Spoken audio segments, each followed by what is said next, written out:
Hi, welcome to this edition of NewsMakers. Hope you enjoy the program. Hi, I'm here today with Robin Curry, Director of the Central Mass Freedom Coalition.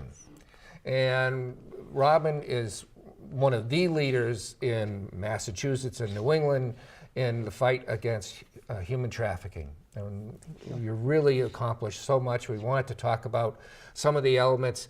People, I don't think, are aware that in every community, virtually, unfortunately, people are dealing with this issue or part of being trafficked in one way or another, and people just are oblivious to that in communities. So tell us a little bit more. I know you're doing a lot, for instance, and have done a lot with the hospitality industry. Correct. That's our biggest focus right now, because lots and lots of young girls, young men, and children are trafficked, and they're held in hotel rooms.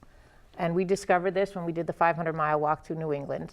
People knew it, but when we did the walk, we gathered the data, and we found it was a bigger problem than we thought. So the state of Connecticut decided to regulate the hospitality industry enough that they would train their employees on how to spot human trafficking that was going on right under our noses. And that went through as a state law. It's been very effective. So we brought that law to Worcester as a city ordinance, and we asked that all of the hotels in the area learn how to spot and report potential trafficking cases. It was unanimously voted in as a city ordinance, and now one of the senators has filed it as a statewide law. Great. So once people find out it's happening, which is the biggest hurdle, they do begin to notice. And that's how we found out. People were calling us and saying, hey, you were right, here's what's happening. Where do, I would guess it's mostly younger people, mostly younger women. Mostly, yes. Where are they trafficked from? Where do they come from? And what do they, we're talking about people who are forced into prostitution and in other types of positions, correct? Commercial sex is where these women are forced into. Most of the people that get caught up in that, there are certain risk factors, and the opioid crisis has definitely been a factor. And the foster care system, when children, especially girls, are in the foster care system, they become more at risk because people like that are more vulnerable, so traffickers will prey on them and will end up going for the easy mark. Okay. So this isn't just, because I think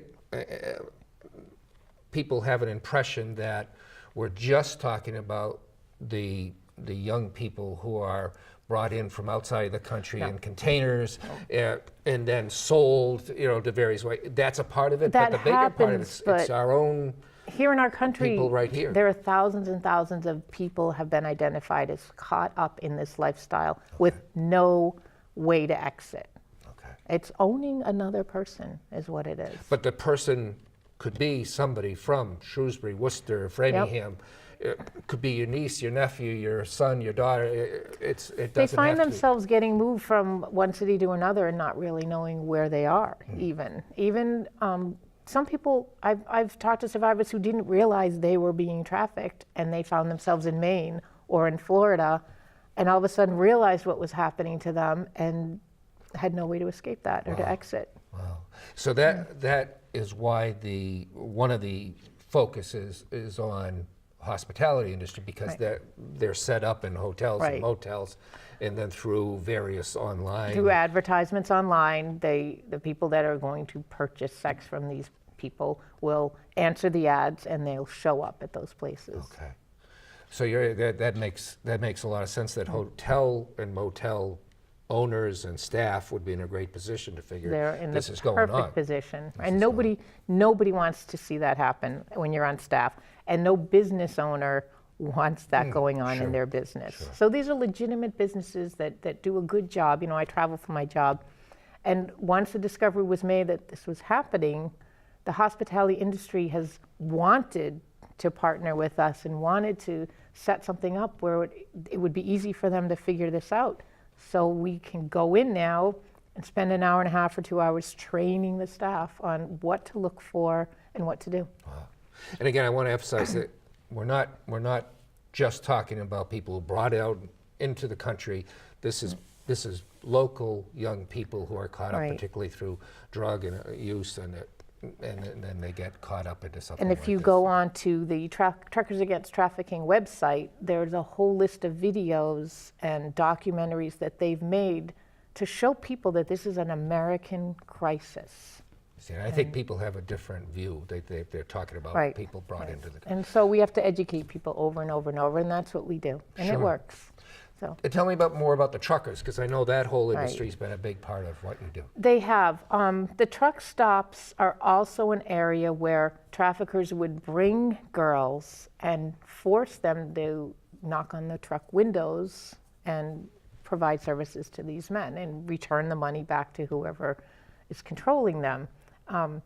The truckers didn't really think much of it, and nobody did, because people used to think they want to, or this is what they've chosen, or they're making all this money. And once people realized that they were completely wrong about the situation that these people were in, they started looking at it like, wow, this could be my niece or my granddaughter or my neighbor's child. And so now they report it, and they've actually rescued hundreds of girls from truck stops. Wow. It's like a whole complete turnaround in paradigm and perspective, and it's been huge. It's been really great. And Truckers Against Trafficking has done a fabulous job setting up a national coalition, and it's been really, really good. Wow. Wow. And they have great resources, trucksagainsttrafficking.org. It's interesting to me because I think historically the perspective of prostitutes are people who willingly or because they didn't have a lot of money. I mean, I think of Dolly Parton and Demi Moore in different movies who play, and it's a, it's a clean Pretty place, woman, and everybody's beautiful, everything happy, and everything's. Right. It's not like that. The reality is there exists those situations, but it's tiny fraction of the real scenario that goes on and the real lifestyle that, like I said, these are women who are sometimes poor, they're homeless, they're addicted to drugs, they suffer trauma or abuse at home and they have to leave the home.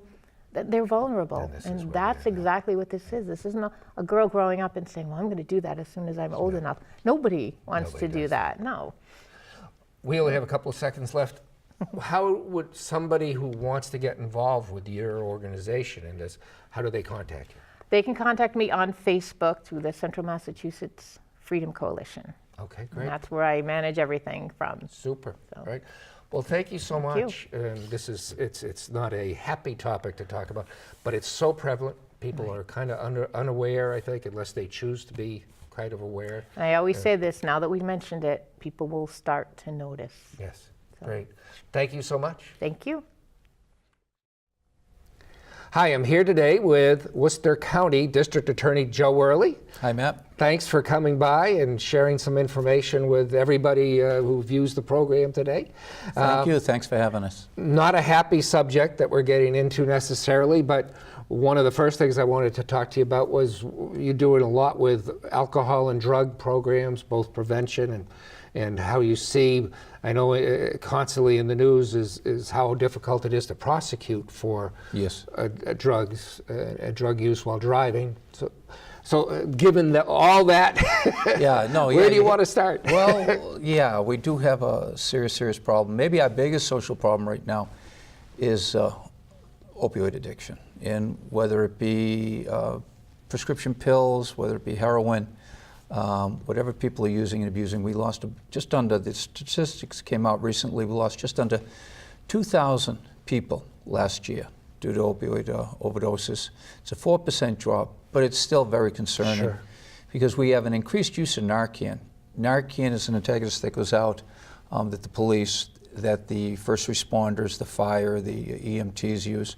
And basically what it does is the opioid goes into a receptor, it blocks it off or knocks the opioids off the receptor, and they bounce off. So first responders are using it, 2 sprays up the nozzle. And it's actually, it reverses the overdose process, and it gives the EMTs, the police, the fire opportunity to get the person to a hospital. And so we have an increased use of Narcan. There's an increased awareness about Narcan. So I think while overdose deaths are going down, I mean, Matty Castile, Department of Public Health head over in Worcester, said overdoses continue to go up, but we're saving more lives because of the Narcan. So yes, it is our number one societal concern right now, and we're losing more than 2 people every 3 days in Worcester County. Wow. And you're doing what you can in the way of some education programs. Yes, and I think that's the best part of this. I think this morphine molecule is so powerful that it rewires the brain. The scientists have shown us.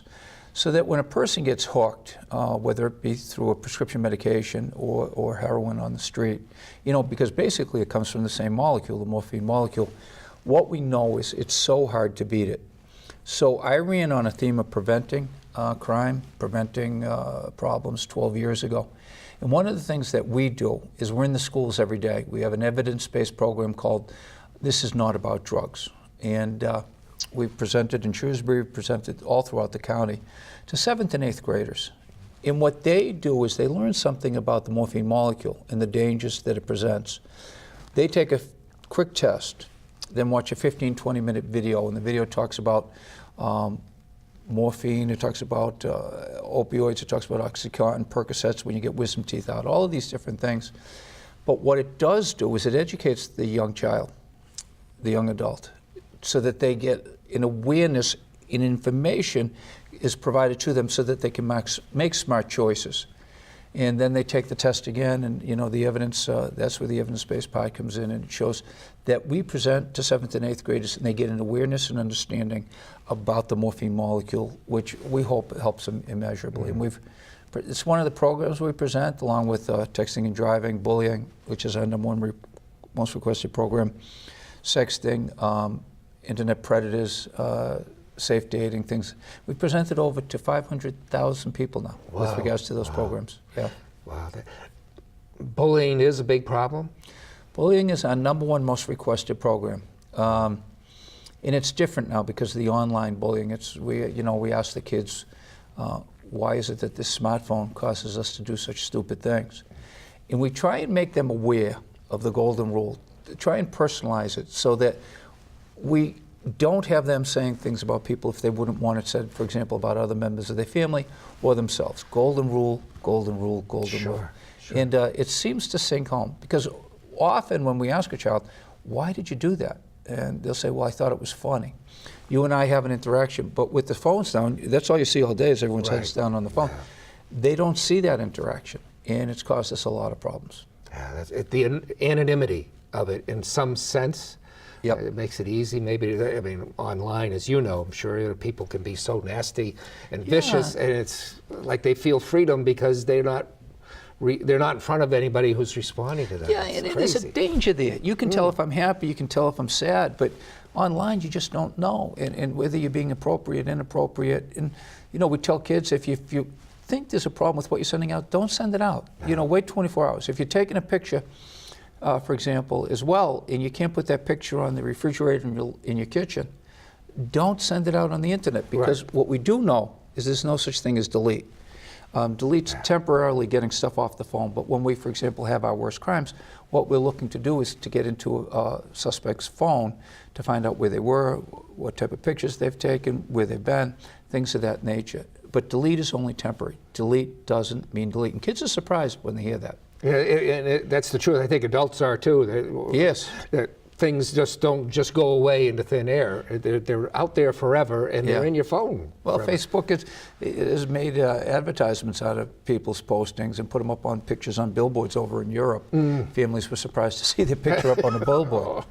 And that's the same goes with sexting. Yeah, sexting, you know, you're going to get gauged and you're going to be measured by what's on your phones.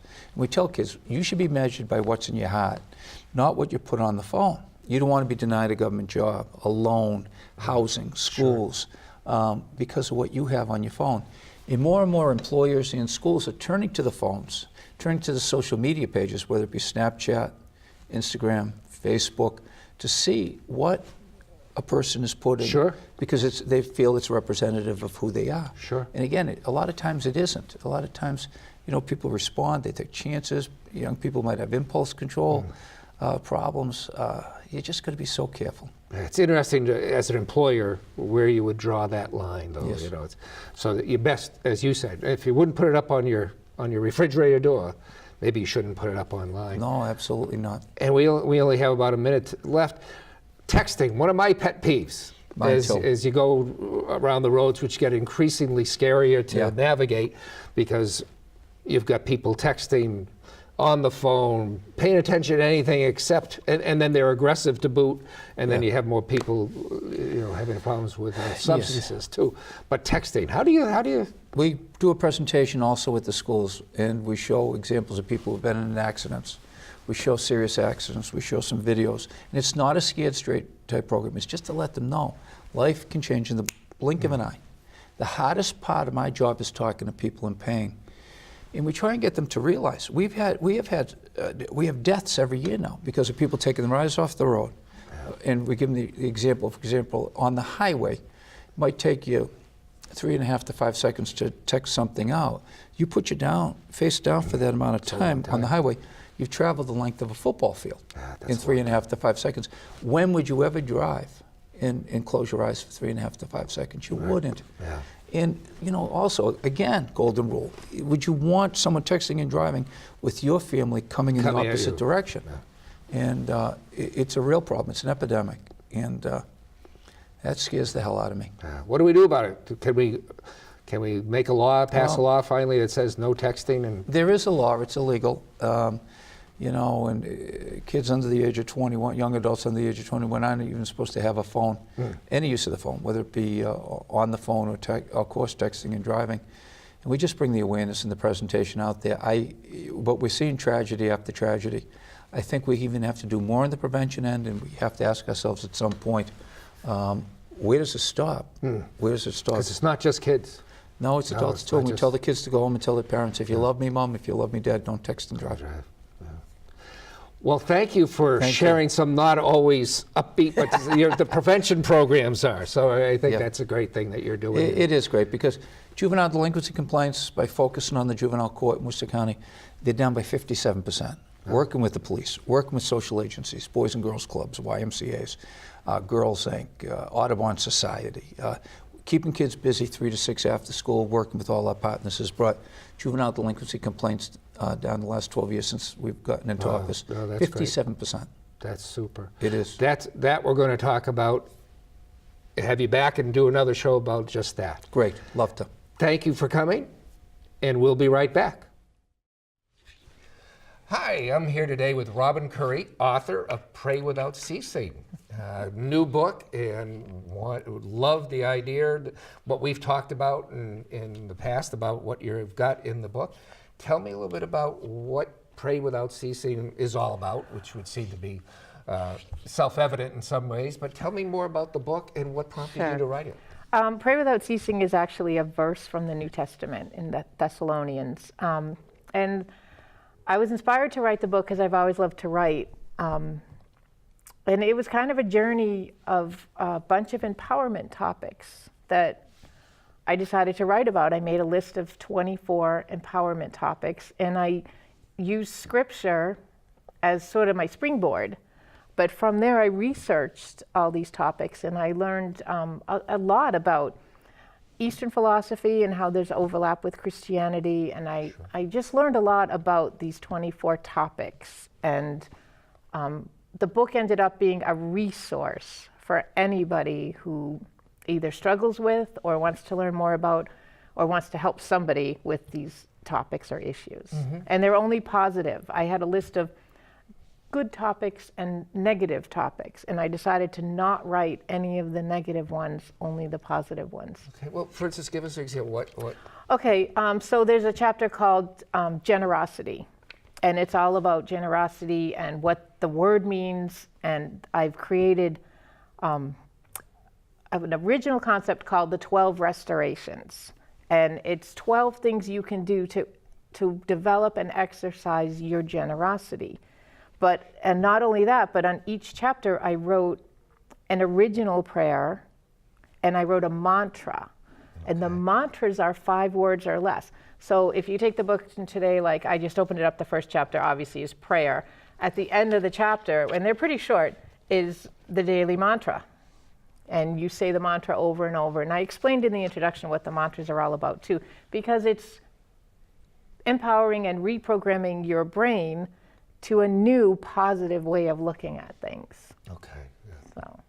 And that's, I think, what I wanted to get at, because that's really what your goal was here, is Right. to help people turn the way they think. Exactly, around. exactly. From negative to positive, and we all have circumstances, and some people live in some really difficult circumstances, and anything I can do, hopefully, to give somebody some idea of a way to escape from that, even if it's short term, to read or to meditate or to do yoga, or what other chapters. Here's the list of chapters. So these are the 24 topics that I chose. Sorry, there's a lot of stuff here. So, they're all very positive, and they all have a mantra and a prayer, and they also have scripture to support it. But it's not just a Christian book. It was actually, I started the publication with a Christian publishing house, and they asked if they could rebrand it to a secular publishing house because it was so broad that it wasn't just Christianity. So And I think that's because we've talked about that. Right. And it's so it's any not denomination. It's not denominational, Right. not specific faith in, Right. beyond a faith in God. My faith is obviously very present in the book, but people who are Jewish, there are references in there that will support some of the resources here. If you're Muslim, if you're Christian but not Catholic. So I've kind of really done the research to make it, number one, how do we all overlap anyways? Right. And number two, it doesn't really matter whether you believe what I believe or not. You can take what I've offered and decide what part of that resonates for you. Sure. So, I does think that make sense? it does. It's God-centered, not beyond that. Right. Centered, so you can take as. And even if you were not sure about your faith, it's Right. developing a positive set of values and a positive way of looking at life. Right, like take yoga for example. Some Christian groups will say yoga is not Christian. It goes against Christian values because it got Hindu origins and things like that. But my original concept in that chapter was the 7 levels of yoga for Christians.